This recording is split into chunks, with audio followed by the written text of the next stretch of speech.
ஓம் சாந்தி. என்னோட இனிமையான பரிவாரத்துக்கு வணக்கம்.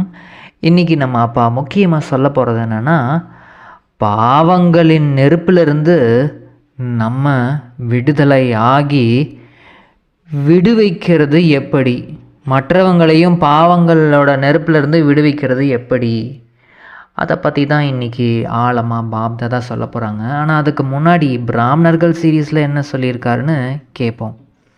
பாபா சொல்கிறாங்க, பிராமணன் என்றாலே பூஜ்ய அதிகாரிகள். நான் கல்பத்திற்கும் அதிகாரியாவேன் என்ற உரிமையுடன் நீங்கள் சொல்லணும். நம்ம என்ன சொல்லணும்னா, நான் கல்பத்திற்கும் அதிகாரியாக ஆகிறேன். இந்த சமயத்தில் சுயராஜ்ய அதிகாரிகளாக இப்போ இருக்கிறோம். இந்த டைமில் நமக்கு ராஜ்ய அதிகாரி கிடையாது. ஆனால் இந்த டைமில் சுயராஜ்ய அதிகாரி. எதிர்காலத்தில் இந்த சுயராஜ்யத்தை ஒழுங்காக பண்ணோன்னா விஸ்வ ராஜ்ய அதிகாரிகளாகவும் நம்ம ஆவோம். மற்றும் துவாபர யுகத்தில் பூஜ்ய நிலைக்கு அதிகாரிகளாக ஆகும். பாபா சொல்கிறாங்க, நீங்கள் இப்போது பண்ணக்கூடிய இந்த முயற்சிகள், அது என்ன முயற்சினா, இப்போ நீங்கள் வெளியில் எதையுமே அதிகாரம் பண்ணவே வேண்டாம். இப்போ நீங்கள் பண்ணக்கூடிய முயற்சி எல்லாமே சுயராஜ்ய அதிகாரிகளாக ஆகணும். அதனால தான் எதிர்காலத்தில் விஸ்வராஜ்ய அதிகாரிகளாக மாறுவீங்க. மற்றும் துவாபர யுகத்தில் பூஜ்ய நிலைக்கு அதிகாரிகளாக ஆவீங்க. அதனால் பூஜ்ய அதிகாரிகள் உங்கள் அனைவருக்குமே பூஜை நடைபெறும். ஏன்னா யார் இப்போ பிராமணர்களாக ஆகியிருக்காங்களோ அந்த பிராமணர்கள் தான் தேவதைகளாக ஆவாங்க. மேலும் தேவதைகளுக்கு தான் பூஜையும் நடைபெறும். இப்போது நம்மளோட நிலைமை மேலும் கீழுமாக ஆடிக்கிட்டுருக்கு. ஒரு நாள் நல்லா யோகா பண்ணுறோம், ஒரு நாள் நல்லா சேவை பண்ணுறோம், அடுத்த நாள் அது இல்லை. அப்படின்றனால இப்போது பிராமணர்களுக்கு பூஜை நடக்காது. ஆனால் தேவதா சொரூபமாக நம்ம ஆகும்போது தான், இந்த பக்காவாக ஆகும்போது தான் நமக்கு அந்த பூஜையே நடைபெறும். ஆனால் இங்கே பண்ணக்கூடிய, அங்கே போயிட்டு நம்ம போகிறதெல்லாம் கிடையாது. இங்கேயே பக்காவாக ஆகணும். பிராமணர்கள் பக்கா பிராமணர்களாக இருந்தால் தான் பூஜையும் பக்காவாக நடைபெறும். கச்சா பிராமணராக இருந்தோன்னா பூஜையும் அந்த மாதிரி தான் நடைபெறும். நம்ம எப்படி இருக்கிறோமோ அதுக்கேற்ற மாதிரி நமக்கு பூஜை நடைபெறும் அப்படின்னு பாபா சொல்கிறாங்க. சரி, பாவங்கள்லேருந்து முதல்ல விடுதலை செய்யணும்னா என்னென்ன பண்ணணும்? அதுக்கு தான் பாபா இன்றைக்கி முரளியில் சொல்கிறாங்க, இனிமையான குழந்தைகளே, நீங்கள் தான் யார்? உலகத்தில் அமைதியை ஸ்தாபனை செய்ய நிமித்தமாக இருக்கீங்க. அதனால் ஒருபோதும் நீங்கள் அமைதியற்றவராக ஆகவே கூடாது. முதல்ல நம்ம அமைதியற்றவர்களாக ஆகக்கூடாது. ஐயோ என்னடா அது, என்ன நடக்கும், அது இதுவாக ஆடாமல் அப்படியே ஆடிக்கிட்டே இருக்கிறது. உள்ளேயும் ஆடுறது, அதனால் பதட்டமாகி வெளியிலேயும் எல்லாத்தையும் பதட்டமாக்குறது. இதை யார் பண்ணக்கூடாது? உலகத்துக்கே அமைதியை ஸ்தாபனை செய்யக்கூடியவர்கள். பாபா எந்த குழந்தைகள் ரொம்ப கட்டளைப்படி கீழ்ப்படிந்தவர்கள்னு சொல்கிறாருன்னா, பாபா சொல்கிறாங்க, குழந்தைகளே, அமிர்த வேளையில் எழுந்து தந்தையை நினைவு செய்யுங்கள்.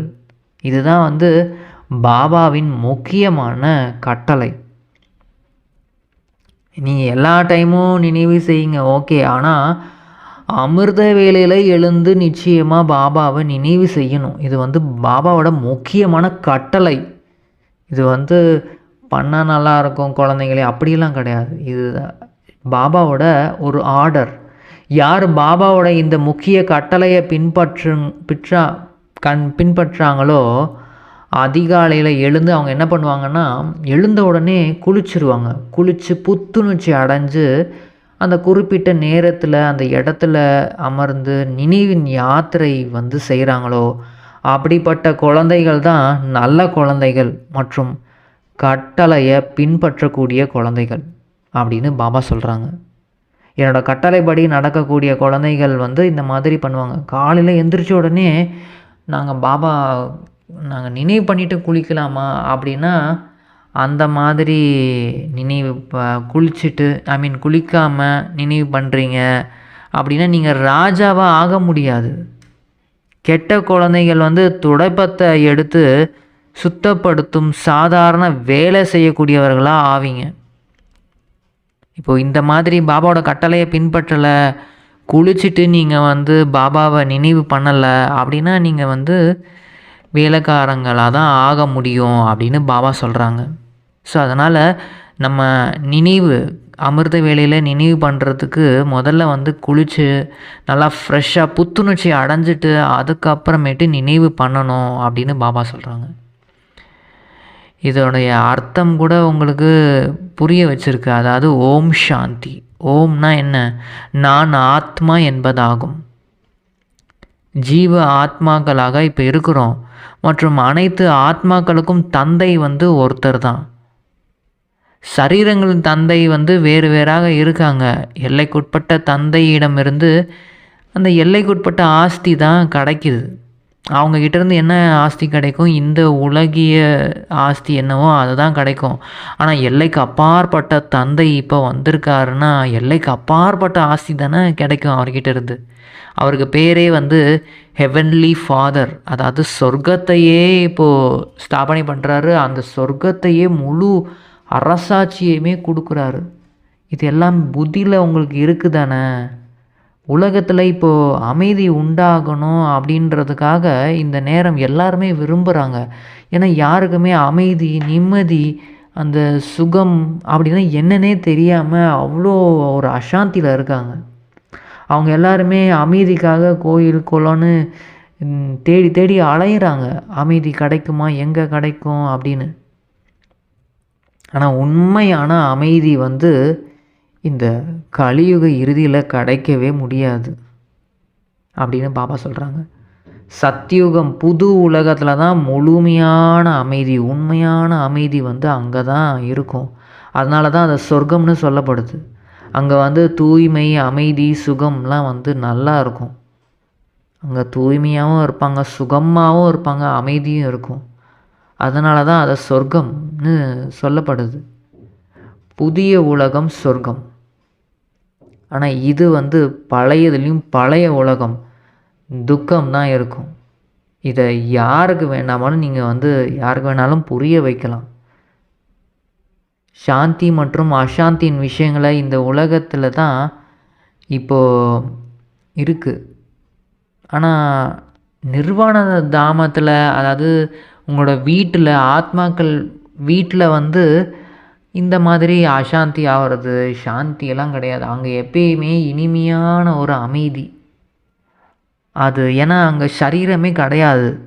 சரீர உணர்வுனால தான் எல்லா அமைதியும் வந்து போகுது. ஸோ அதனால் பாபா சொல்கிறாங்க, இதெல்லாம் வந்து நீங்கள் நல்லபடியாக புரிஞ்சுக்கிட்டு நல்லபடியாக மற்றவங்களுக்கு சொல்லி புரிய வைங்க. மற்றவங்க பாவம் செய்கிறதுலேருந்து நீங்கள் தடுக்கணும் அப்படின்னா முதல்ல வந்து நீங்கள் எந்த ஒரு பாவமும் செய்யக்கூடாது. பாபா சொல்கிறாங்க, நீங்கள் ஃபஸ்ட்டு எல்லாருக்கும் புரிய வைக்க, நீங்கள் வந்து தவறுகள் பாபாவோட கட்டளைப்படி நம்ம நடக்கிறோமா இல்லையா அப்படின்றத ஃபஸ்ட்டு சுய சோதனை பண்ணணும். நமக்கு நாமளே வந்து சோதனை பண்ணிக்கணும். அதனால் நல்ல சோதனை பண்ணி, ஏன்னா துக்கம் நீங்களே கொடுத்துட்ருக்கீங்க. நிறைய பேருக்கு, அதாவது நிறைய பேரை பற்றி தவறுதலாக நினைக்கிறது, இது கூட துக்கம்தான். நாங்கள் யார்கிட்டையும் துக்கம் கொடுக்கல, ஆனால் நினைச்சாலே துக்கம்தான். அதனால் ஒருத்தருக்கும் துக்கம் கொடுக்கக்கூடாது. ஏன்னா பாபா சொல்கிறாங்க, அப்படிப்பட்ட கெட்ட குழந்தைகளும் எனக்கு இருக்காங்க. இப்போது உலகிய குழந்தைகளுக்கும் ஒரு தந்தை இருக்காருன்னா அவரும் சொல்லுவார், எனக்கு நல்ல குழந்தைகளும் இருக்காங்க, ஆனால் கெட்ட குழந்தைகளும் இருக்காங்க. ஆனால் அந்த கெட்ட குழந்தைகள் என்ன பண்ணுவாங்க? அவங்க வந்து போய் தொடப்பத்தை தான் எடுத்து சுத்தப்படுத்த முடியும். அங்கே போய் சாதாரண ஒரு வேலையை தான் செய்வாங்க. இங்கே இல்லை, சத்தியுகத்தில் போகிறதுக்கும் இந்த மாதிரி இப்போ வந்து சண்டை போட்டுக்கிட்டு, அதாவது மற்றவங்களுக்கு துக்கம் கொடுத்துட்டு, இந்த மாதிரி இருக்கவங்க அங்கே போய் என்ன பதவி அடைய முடியும் அப்படின்னு பாபா சொல்கிறாங்க.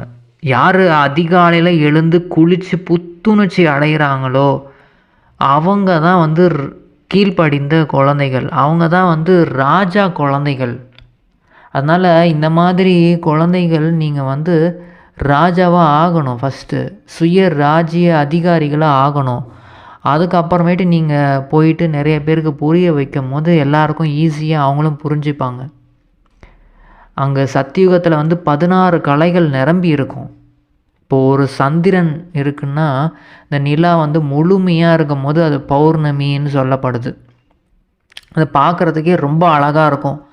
ஆனால் அடுத்தடுத்து அது தேய்பிறை வரும்போது அப்படியே கொஞ்சம் கொஞ்சமாக கலைகள்லாம் குறைஞ்சி அது பாதியாக இருக்கும். அப்புறம் ஒன்றுமே இல்லாமல் கடைசியில் வந்து அமாவாசையாக ஆகுது. ஸோ அப்போ தான் வந்து திரும்பவும் ஏறும் கலை. இப்போ ஒன்றுமே இல்லாத டைமில் தான் பாபா நம்மளை வந்து கலைகளை அதிகப்படுத்துகிறாரு. அந்த மாதிரி நம்ம வந்து இப்போ முழுமை நிலை ஒரு பௌர்ணமி வந்து ஒரு ஆத்மாவோட கம்பேர் பண்ணி பார்க்கலாம். அந்த சந்திரனையும் நம்ம ஆத்மாவையும் நம்மளோட நினைவாக தான் அந்த பௌர்ணமி, இந்த அமாவாசை, இந்த தேய்பிறை, வளர்பிறை இதெல்லாமே வந்து நம்மளோட நினைவாக தான் வந்து அங்கே உலகத்தில் வந்து இருக்குது இயற்கையாக. ஸோ அங்கே சத்தியுகம் வந்து முழுமையான சுகமாக இருக்கும். அங்கே பௌர்ணமி அதாவது ரொம்ப அழகாக இருப்போம். ஆத்மா வந்து ரொம்ப அழகாக இருக்கிறதுனால அது வந்து சொர்க்கமாக இருக்குது, சத்தியுகமாக இருக்குது. ஆனால் 25% குறைஞ்ச உடனே அது வந்து பழைய உலகமாக தான் ஆகுது. அது செமி சொர்க்கம் தான் சொல்லப்படும். ஏன்னா 2 கலைகள் வந்து குறைஞ்சிருது, கொஞ்சம் அழகு குறையுது. அதனால் 84 பிறவி இப்போ எடுத்து நீங்கள் எல்லோரும் எப்படி ஆயிட்டீங்க, ரொம்ப ஒரு அமாவாசை மாதிரி சக்திகள் அந்த கலைகள் இல்லாமல் இப்போ போயிடுச்சு. இப்போ மீண்டும் உங்களோட சக்திகளை முதல்ல நிரப்பிக்கணும் பாபாவோட நினைவின் மூலமாக. எந்த பாவ கர்மங்களும் நீங்கள் செய்யவே கூடாது. இப்போது ஏதாவது ஒரு ரொம்ப அசாந்தியாக இருக்குது அப்படின்னா உடனடியாக நீங்கள் வந்து சிவ பாபா கிட்ட வந்துடுங்க. பாபா சொல்கிறாங்க, குழந்தைகளே நீங்கள் சிவ பாபா கிட்ட வந்துடுங்க.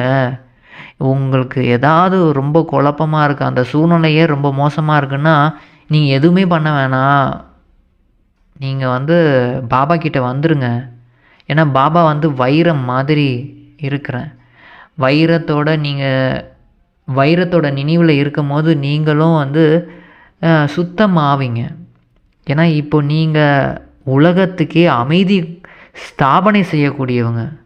அப்போ நீங்கள் வந்து அவங்க யார் என்ன வேணால் பேசட்டும், என்ன வேணால் அவங்க நினைக்கட்டும், என்ன சொன்னாலும் நீங்கள் வந்து கொஞ்சம் அமைதியாக இருங்க அப்படின்னு பாபா சொல்கிறாங்க. ஏன்னா இப்போது எல்லாருக்குமே அமைதி இல்லை, அதனால தான் அவங்களும் அந்த மாதிரி நடந்துக்கிறாங்க. ஸோ அதனால் நீங்களாச்சும் இப்போது வந்து எந்த ஒரு சண்டையும் போடாமல் அமைதியாக இருங்க அப்படின்னு பாபா சொல்கிறாங்க. ஏன்னா இப்போது யார் வரப்போகிறா, இப்போ யாரோட உலகம் வரப்போகுது, ஸ்ரீ கிருஷ்ணரோட உலகம் வரப்போகுது. ஸோ சத்யுகம் வரப்போகுதுன்னு நீங்கள் தான் சொல்ல போகிறீங்க. பக்தியில் வந்து இதை புரிஞ்சிக்காமல் இருக்கிறாங்க. கிருஷ்ணர் வருவார்னா அவர் துவாபரிகத்தில் இருக்கார் அப்படின்ற மாதிரி கொஞ்சம் தவறுதலாக சொல்லிட்டாங்க. ஆனால் அவர் வந்து உலகத்தெல்லாம் படைக்கிறதெல்லாம் கிடையாது. படைப்பவர் ஒரே ஒரு சிவ பாபா மட்டும்தான். நம்ம எல்லா ஆத்மாக்களும் தந்தை வந்து பரம்பிதா பரமாத்மா தான். அதனால் இப்போ நீங்கள் வந்து அமைதியை ஸ்தாபனை செய்யக்கூடியவர்கள். யார் எப்படி இருந்தாலும் நீங்கள் வந்து அமைதியாக இருங்க. ஏன்னா நீங்கள் உங்களுக்கு தான் வந்து பிராமணர்கள் உச்சி குடிமை வந்து காமிச்சிருக்காங்க, மற்றும் சூத்திரர்கள் வந்து ரொம்ப அந்த கால் பாதமாக காமிச்சிருக்காங்க. ஸோ உச்சியில் இருக்கிறவங்க உயர்ந்ததுலேயும் உயர்ந்தவங்க நீங்கள் தான். பரம்பிதா பரமாத்மாவோட ரொம்ப ரொம்ப செல்லமான குழந்தைகள் நீங்கள். பாபா வரதானம் என்ன சொல்கிறாருன்னா, தூய்மையின் சக்தி மூலமாக எப்போதுமே சுகமான உலகத்தில் வசிக்கக்கூடிய துக்கம் இல்லாத நகரத்தின் சக்கரவர்த்தி ஆவீர்களாக. சுகம் சாந்தியின் அஸ்திவாரம் என்னன்னா, இப்போது அமைதியாக சுகமாக இருக்கணும்னா முதல்ல அஸ்திவாரம் ஸ்ட்ராங்காக இருக்கணும். அதுதான் வந்து தூய்மை. எந்த குழந்தைகள் வந்து மனம் சொல் செயல் முற்றிலும் தூய்மையாக ஆகிறாங்களோ அவங்க தான் மிகவும் உயர்ந்தவர்கள், புனிதமானவர்கள் ஆவாங்க. எங்கே தூய்மையின் சக்தி இருக்குதோ அங்கே வந்து சுகம் சாந்தி இருக்கும். தூய்மை வந்து சுகம் சாந்தியின் தாய். தூய்மையாக இருக்கணும் ஃபஸ்ட்டு. தூய்மையோட சக்தி, அந்த சக்தியை வந்து ஆத்மாக்குள்ளே ஃபஸ்ட்டு நிரப்பிக்கணும். அந்த தூய்மையாக இருக்கவங்க வந்து மனசோர்வு வந்து அடைய மாட்டாங்க. அவங்க வந்து துக்கம் இல்லாத அந்த நகரத்தின் சக்கரவர்த்திகளாக இருப்பாங்க. அவங்க எப்பயுமே சுகமாக இருப்பாங்க. அவங்களோட கிரீடம் கூட தனிப்பட்டது, மேலும் பீடம் கூட தனிப்பட்டது. அதாவது ஒளியின் கிரீடம் தூய்மையினுடைய அடையாளமாகும். உங்களை சுற்றி ஒரு ஒளி வட்டம் வந்து உருவாகணும் அப்படின்னா வந்து அது எப்படி உருவாகும்னா தூய்மையின் சக்தி மூலமாக தான். ஸ்லோகன் பாபா என்ன சொல்கிறாருன்னா, நான் ஆத்மா ஆவேன், இந்த சரீரம் இல்லை. இந்த சிந்தனை செய்வதன் மூலம் சுய சிந்தனை ஆகும். நம்மளை பற்றி நாமளே வந்து யோசிக்கணும். நம்ம வந்து இந்த உடம்பே கிடையாது, நம்ம வந்து ஒரு ஆத்மா அப்படின்னு. பாபா அவ்யக்த இஷாரா என்ன சொல்கிறாங்கன்னா, சக்திஷாலியான ஒரு யோகம். அதுதான் வந்து அந்த சக்திசாலியான யோகம் மூலியமாக தான் அக்னியே வந்து உண்டாகும். அந்த அக்னி தான் வந்து ஜுவாலா ரூபத்தின் நினைவு. இதுதான் வந்து ரொம்ப ரொம்ப உயர்ந்த நிலை. இதனால் என்ன நடக்கும்னா, கொடுமைகள் எல்லாத்துலேயும் அது எல்லா கொடுமையான விஷயங்கள் எல்லாமே அக்னியில் வந்து முடிஞ்சிடும். அப்புறம் ஆத்மாக்களுக்கும் ஒத்துழைப்பு கொடுக்கும். அந்த கொடுமைகள்லாம் அழிஞ்சு அதுவே வந்து ஒத்துழைப்பும் நமக்கு வந்து கிடைக்கும். இதன் மூலம் எல்லை இல்லாத வைராகிய உள்ளுணர்வும் நமக்கு வந்து கிடைக்கும். நம்ம அனுபவம் செய்ய ஆரம்பிப்போம். நினைவினுடைய அக்னி ஒரு பக்கம், அந்த அக்னி முடிஞ்சிடும். இப்போ நினைவுனால் நம்ம அக்னியை உருவாக்குறோம் அப்படின்னா அந்த உலகத்தில் அக்னி வந்து முடிஞ்சிடும். அதாவது மற்றொரு பக்கம் ஆத்மாக்களுக்கும் பரமாத்மாவோட செய்தியும் அவங்களுக்கு கிடைக்கும். இந்த அக்னி இப்போ நம்ம அக்னி மூலமாக ஜுவாலாமுகியாக ஆகிறோன்னா இதன் மூலம் எல்லாருக்கும் பரமாத்மாவோட செய்தியும் அனுபவம் அவங்களுக்கும் கிடச்சிரும். அவங்களும் வந்து சீத்தலா சுரூபத்தை அனுபவம் செய்வாங்க. நம்ம வந்து முதல்ல சீத்தலமாக ஆகி நம்மளோட பாவ கர்மங்கள்லேருந்து நம்ம விடுதலை ஆகி மற்றவங்களோட பாவ கர்மங்கள்லேருந்து மற்ற ஆத்மாக்களை நம்ம அந்த பாவத்தை நெருப்பிலிருந்து விடுதலை ஆகிவிட முடியும். இது மட்டும்தான் ஒரே ஒரு வழி. ஃபஸ்ட்டு நம்ம வந்து அமைதியாக ஆகணும். அப்போ தான் வந்து அந்த ஜுவாலா ரூபமே நமக்கு வந்து ஏற்படும். நம்ம துக்கம் கொடுத்துட்டே இருந்தோம்னா அப்பாவை நினைவு பண்ணும்போது நமக்கும் வந்து அந்த நினைவு தான் வரும். அதனால் ஃபஸ்ட்டு எண்ணம் சொல் செயல் மூலமாக யாருக்கும் துக்கம் கொடுக்காமல் இருக்கிறதுல கவனம் கொடுக்கணும். அதை சோதனை பண்ணி அதுக்கப்புறமேட்டு நம்மளுக்கு ஈஸியாக இருக்கும் ஜுவாலா சொரூபம் ஆகிறது. அந்த ஜுவாலா சொரூபத்தின் மூலம் எல்லாரோட பாவ நெருப்பிலிருந்தும் எல்லாரையும் விடுதலை செய்ய முடியும் அப்படின்னு பாபா சொல்கிறாங்க. பாபாவுக்கு மிக மிக மிக நன்றி. எங்களுக்கு இந்த மகா வாக்கியத்தின் மூலமாக எல்லா துக்கத்தில் இருந்தும் எல்லாரையுமே விடுதலை செஞ்சு சொர்க்கத்தை ஸ்தாபனை செஞ்சிட்ருக்கீங்க பாபா. ரொம்ப ரொம்ப ரொம்ப நன்றி. ஓம் சாந்தி.